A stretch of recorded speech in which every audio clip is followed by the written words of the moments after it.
Free from fins. Chapter 12. Bree reached Baldwin to find mermen lined up getting weapons. She swam faster to the castle. She bolted through the doors before the guards could even open them for her. She then went to the throne room to find her father studying war plans. He looked up at her and Bree braced herself for his wrath. Instead, relief flooded his face. He swam to Bree and hugged her tightly. "You're all right. Now I can attack without fear. You can help if you wish. We need strong voices to lure them into the sea." Bree's heart dropped. She backed away from her father. "Dad, I can't do that. No one else should either. We need to worry about Elsa and her monster. Whatever you think Elsa is doing, she isn't doing it. She is just turning the humans against us. I won't hear any of this about Elsa. I told her to go in and destroy them from within. She even gave you back your soul. I had to let her keep what she had of your voice though. Is that all she had you do in return?" Bree asked, not liking what he was telling her. "What else would she want? I am the king of the whole ocean." Bree wanted to slap her father's face for not seeing how easily he fell for Elsa's trap. "Dad. She doesn't agree to anything without getting something in return. What I know is that she wants war. She's the one who turned humans against us in the beginning. She attacked them all by herself. She wants to rule both of us. Get it through your thick skull." The wrath Bree expected from her father finally boiled out of him. "Bree. I will not have any of this. I told her to go into the castle and destroy them." Bree swam so she was the same height as her father, but you told her nothing of destroying us either. Why are you so defensive over humans suddenly? "Because I love 3 of them." Bree shouted without regret. Her father's face hardened as he grabbed his large trident. He started swimming towards the door without looking at Bree. "Don't come if you don't want to be killed by your loving human." The door slammed behind him. Bree swam to her father's war plans. She read them, and her mouth parted as she realized they were attacking Derwin first.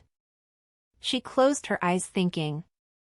When she decided what she needed to do, she opened them with a fire lit inside her purple irises. Quickly she went to where they kept the royal weapons. She doubted she needed gear with her voice still powerful enough to command a large army, but that meant Elsa was more influential with some of Bree's voice. Bree took a sword just in case. She was sure the monster might come. She didn't know how well her voice would stop whatever the monster might be. By this time, when Bree got out of the castle, her father's troops were already swimming toward Derwin. Bree took a breath and started swimming again. She needed to catch up before they did something either side would regret. Bree was horrified when she found a group of mermaids, containing her mother and all her sisters, singing for everyone to come to the sea only to drown.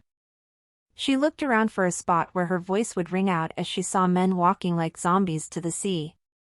As Bree got up on a rock, she spotted men in armor getting aboard ships. Many of the men had bows and arrows strapped to them and carried harpoons.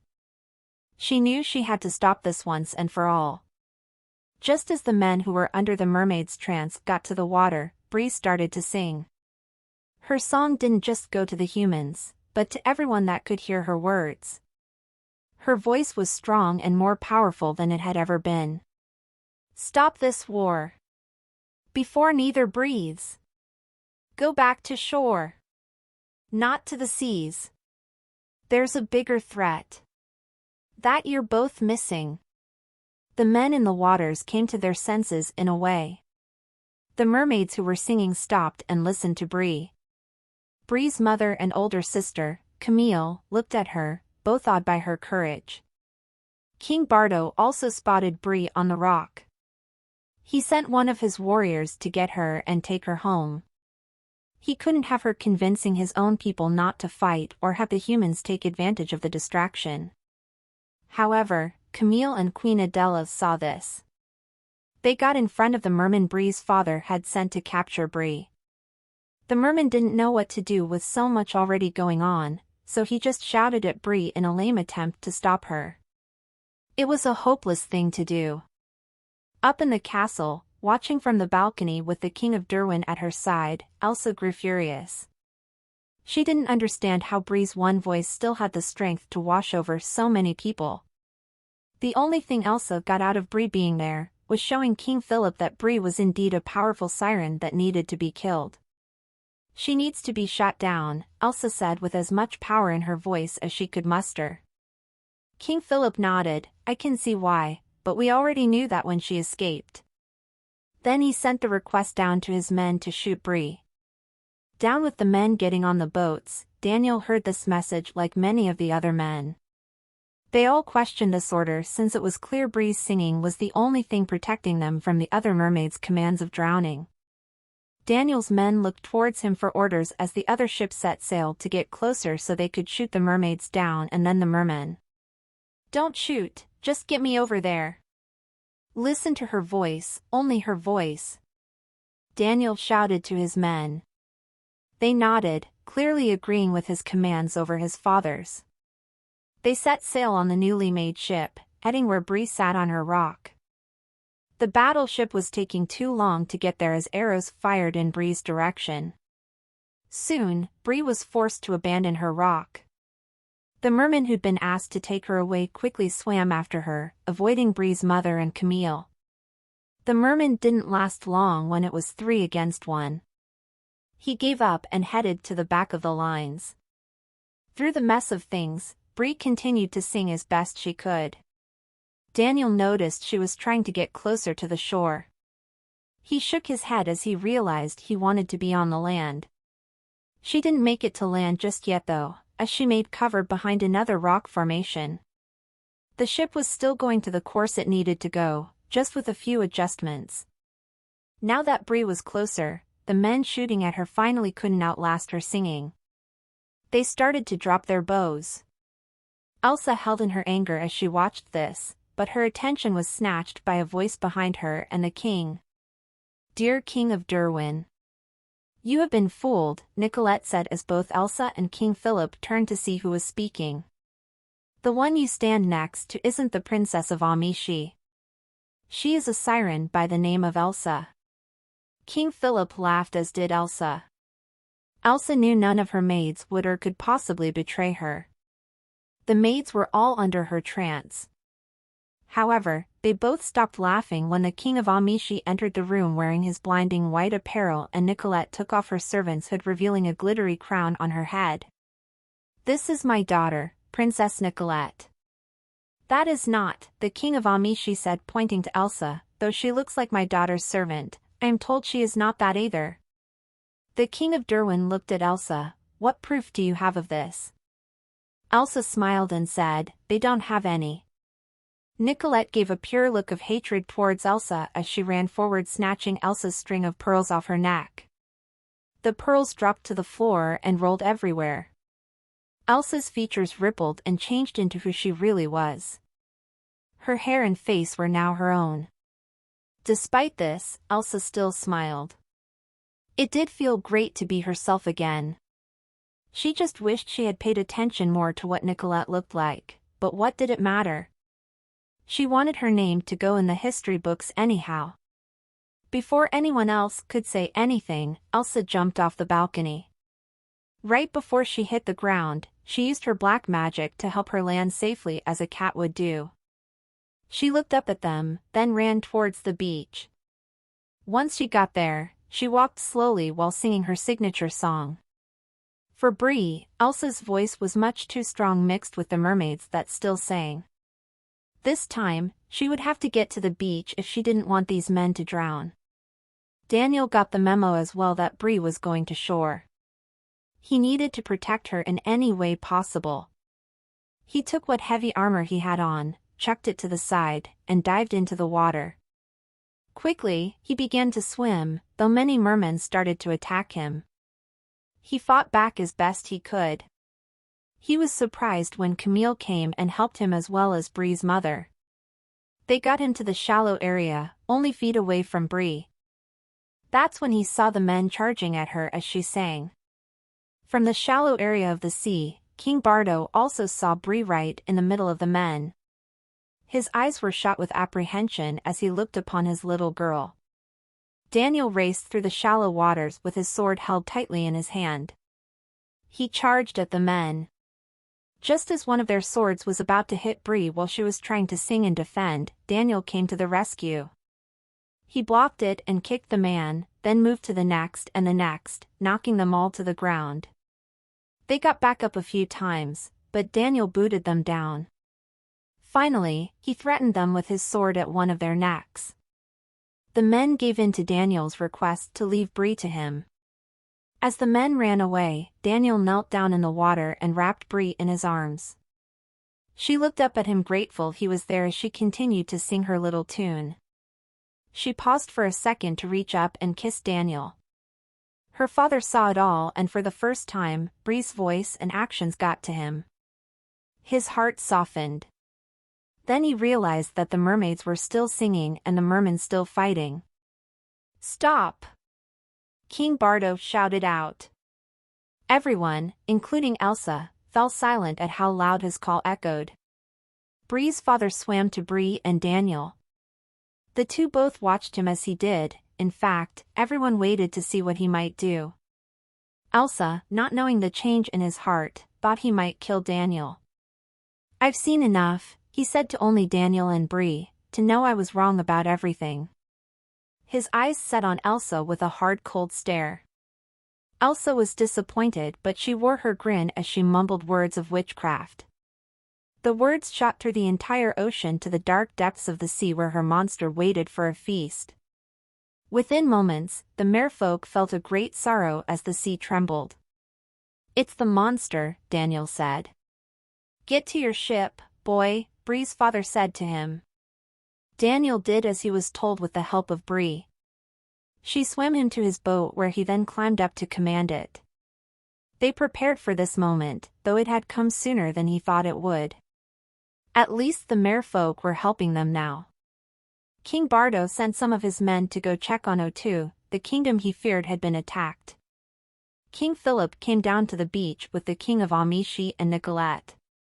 They sent guards to chain Elsa. Without saying any words, but a nod to Bree's father, the races were joined together. The king of Derwin commanded his men to prepare for battle against whatever Elsa had sent. It was the most nerving moment in all their lives as they waited for a report of those who had been sent to check. They knew it would take time for them to get there and back, but it seemed a lot more than that. In truth, the mermen didn't even have to swim all the way to O2, they could see the monster well before they could clearly see the ruined kingdom. When the men returned, they told the news to their king. From shore, Daniel's father asked what the beast was. King Bardo called back, "Exactly what you say, a beast. A beast from the darkest places of the sea." Elsa looked out into the sea, and though she had a gag over her mouth, she ordered her monster to come to shred them to pieces. Within a few minutes, they all saw the huge shark fin slide creepily out of the dark waters. It was enough to chill them to the bone and make one like Elsa a happy captive as her friend had come to save her from the evil she saw. Soon she would have enough souls to bring her lover back to life. As the shark came closer, Bree's father swam in closer as well, along with his men. As for Daniel's father, he got himself on a boat with the king of Amici and Nicolette beside him. They set sail now that it was stocked with heavy weapons used to take out whales. Bree looked back and saw Elsa had only one person guarding her. They should have known better not to leave one person to take care of such a powerful witch and siren. Bree watched Elsa easily get the guard to unchain her. Elsa stood to her feet and took her gag off. Elsa's eyes met with Bree's. At first, Elsa did nothing, but watched just like everyone else, at the fast-approaching target. The first ship was rammed and split into nothing but sticks of wood. The men in the boat flew out and were eaten if they were close to the soulless shark's mouth of razors. King Bardo was fearful at first, but he charged with his men once he got back his courage. Baldwin didn't mean bravery for nothing. While they stabbed at the monster, which proved effective if they weren't eaten on sight, Elsa showed her first sign of concern. She couldn't let her monster lose to what should feel like pins and needles. She began to sing her song again, putting her emotion into it for her monster to keep fighting. The song, of course, also could distract both races of men who were fighting her pet. Bree began to sing, but yet again, her voice wasn't strong enough anymore. It could overpower the mermaids who were singing before, but not Elsa, who had taken the voices of so many, including some of Bree's. It was a battle that could be told as epic or unreal.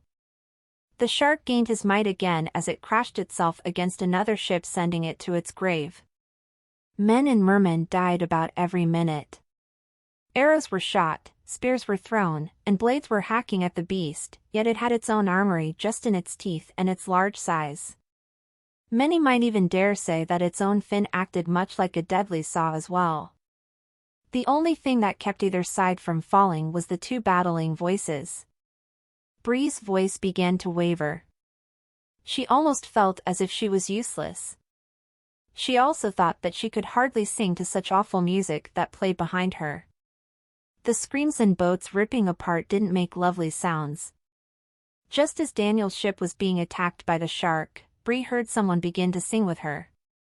Bree glanced and saw it was her mother. She smiled at Queen Adela, nodding. Then sometime later, Camille joined, then the rest of Bree's sisters, until all the mermaids were singing. With their voices, they matched Elsa's. Daniel glimpsed over when he heard the chorus. He grinned and told his men, "We are going to beat this. There's a reason I was asked to build this ship. I believe it will not break this night." The men cheered as they continued with their attack on the shark below them.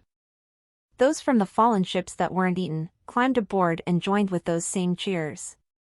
Elsa walked forward more and tried to outweigh the voices going against her. She stepped into the water, for she knew she needed to get closer. That's when Minta and Topsy came behind her, pulling her back and trying to cover her mouth. Elsa kicked and scratched, but she couldn't sing at the same time as she hissed at them.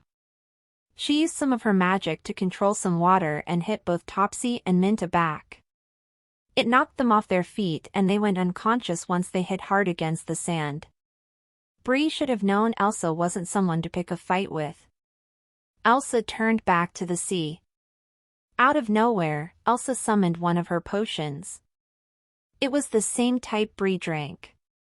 Elsa went into the water and drank the potion, transforming back into a mermaid. All the mermaids saw this and quickly reacted as Bree did. They swam after the witch, while some continued to sing. It was much easier without going against Elsa's singing. Unfortunately, Elsa was heading right to the shark. Bree couldn't let her do that. She swam hard and fast until she intercepted Elsa. Bree drew her sword and blocked her from going any further. Elsa turned to look at the princess. "My, I wasn't expecting you to be so smart. I thought you were simply a dim-witted princess who believes in the power of love." Bree shrugged. "I've always wanted to go shark hunting. But the real shark is you." There was a burst from off to the side. The second-to-last ship that King Philip was on was destroyed by the shark. They both watched motionless as they saw Daniel's father swallowed whole by the shark along with 6 other men. Luckily, Camille and some of the other merfolk got the majority of the others out. Bree quickly turned back to Elsa and made a surprising slicing motion with her sword. Elsa, thinking Bree didn't have the guts, looked at her in shock. Elsa witnessed her blood leak out into the water. Bree put the blade to Elsa's chin. Just as Bree had thought, the shark was wounded by this as well. It jolted, confused about what had happened. Bree looked at it and saw its soulless eyes becoming less dark.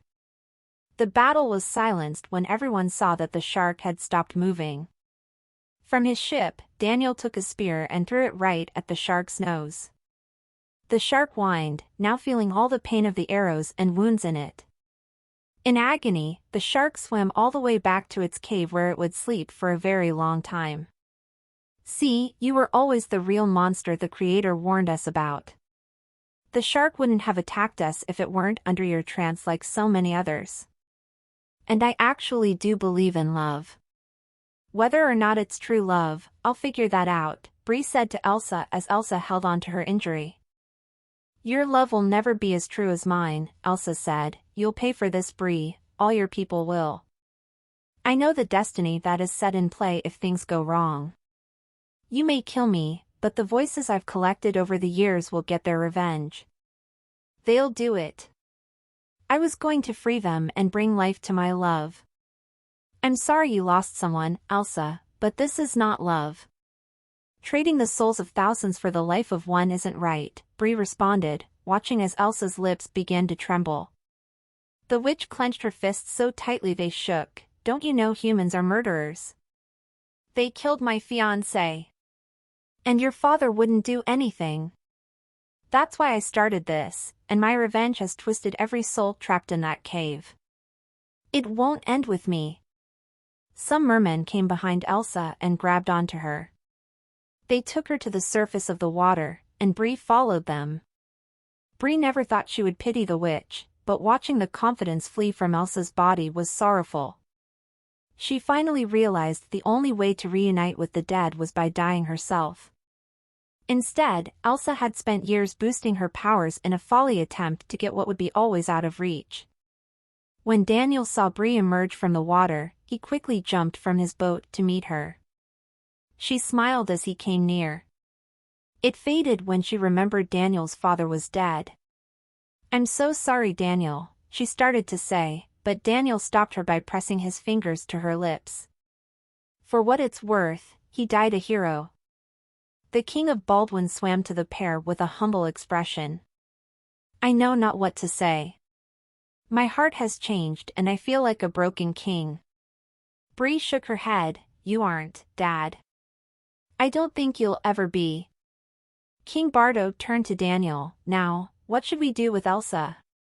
She is obviously too dangerous to be left alive. You'd be right about that, said the King of Amishi, coming towards them on a rowboat with Nicolette inside it as well. She shook her head at Daniel for having forgotten his place as a royal. He should have waited to get in a rowboat as they did. The King of Amishi, as I live and breathe, Bree's father said. The King of Amishi nodded. I am sorry for going against your people so quickly. I naturally assumed that they were wicked. Turns out the only wicked thing is still a witch. I deem your race pure, but I'd like it if our races joined together in marriage. This got everyone's attention. They looked at Bree and Daniel, who both blushed a little. Bree honestly couldn't believe that they'd actually recommend this. After all, it was Nicolette who was going to marry Daniel and join the kingdoms of Derwin and Amishi. Am I getting this right? Are all three of you giving your permission? Daniel said, looking at the King of Amishi, Bree's father, and Nicolette. They nodded. Bree and Daniel rejoiced, hugging one another, but then they remembered something. I still have a fin though, Bree said, flapping her tail out of the water. From the side in the shallow waters, Elsa laughed lightly, some energy returning to her, just now realizing the fault. Minta, who had awoken along with Topsy, kicked the siren witch. Shut it, you. Topsy then put a gag over Elsa's mouth, not that she could do all that much when she was badly wounded. The cut in her stomach made it hard for her to do anything. That would be a problem, Bree's father said, ignoring Elsa. Suddenly, from the heavens above, they heard a voice. It was the same one from Daniel's dream. It was the Creator. You have shown great courage and faith. Because of this I will help both races live together, but I must take something away. What I request is the power of the voices I once gave. Will you do this? The voice said. Bree looked at the other mermaids to see if they agreed. They did, knowing the Creator wasn't making them mute, but giving them a normal voice that wouldn't do harm to anyone. We agree, Bree said, smiling. Then they all felt something change in them. They didn't know what, but they knew what the Creator said had been done. Looking to the shore, Bree swam to it while Daniel followed. She reached the shallow water, and when she decided she wanted to stand, her tail turned into legs, and she wore the same dress she had on when Topsy and Daniel first found her. She cried out happily and danced around with Daniel on the sand. Soon all the mermen and mermaids were coming into the sand to find that they too could get legs. Minta allowed some of the guards to drag Elsa onto the sand, and her tail changed as well. This also meant her voice had no more power to it, but that didn't include those voices she took. She was still very powerful, so they kept her gag on and they put a bag over her head so she couldn't try anything else. Night had finally turned to day. It was then that Bree's father received a messenger who looked like he had seen a ghost. The messenger almost looked like he was about to faint when he saw the merfolk prancing on the beach with legs, including Bree's father. The messenger stepped into the shore, clearly having experienced turning human beforehand, which is why he came. "Sir, so it isn't just us back at Baldwin?" the messenger asked. "No, the Creator granted us this gift." "How did you experience this when you were under the water?" The kingdom, it's no longer underwater. It has an air bubble around it. We turned human when it happened, but we turned back when we went in the water again. It was strange. Do you think the Creator did something to Baldwin?" A mighty laugh came from Bree's father. "I dare say it does. Go check on the other kingdoms, won't you? I bet she did something similar to them as well." The messenger nodded and frantically got back into the sea and swam off. This was news that needed to be spread before merfolk went ballistic.